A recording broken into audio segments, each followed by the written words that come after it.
L'armée ukrainienne a de nouveau utilisé des drones pour attaquer Moscou. La défense aérienne a intercepté 2 drones en approche, un autre par la guerre électronique, après quoi il est entré en collision avec la tour IQ. Au sud-ouest de Sébastopol, des drones navals ukrainiens ont tenté d'attaquer les patrouilleurs russes Vassili Bykov et Sergei Kotov. Tous les appareils ennemis ont été détruits par des tirs des navires. Les troupes russes ont lancé des attaques avec des drones kamikazes Geran sur des cibles à Kharkov. L'un des drones a touché la zone de déploiement du personnel militaire ukrainien dans une école. Dans le secteur de Svatovo, l'ennemi a tenté de reprendre le contrôle des territoires perdus près de Novegorovka et Karmazinovka.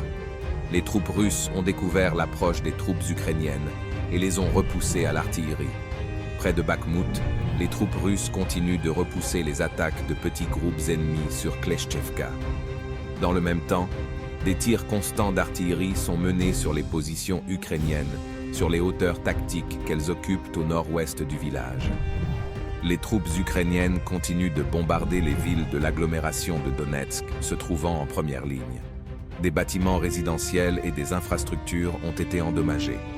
2 personnes ont été tuées et 7 autres ont été blessées, dont un enfant.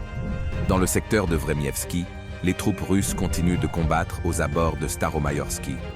Dans le même temps, à l'ouest, des détachements avancent sur les positions ennemies au nord de Priutnoye.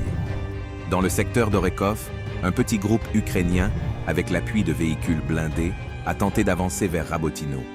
Les unités russes ont lancé des frappes préventives contre l'ennemi, le forçant à se replier sur ses lignes d'origine. Dans la région de Kherson, les forces ukrainiennes continuent d'utiliser des aéronefs pour frapper les positions russes. L'un des hélicoptères ukrainiens Mi-8 a été abattu avec un système de missiles anti-aériens portatifs, après quoi il s'est écrasé près du village de Mikhailovka,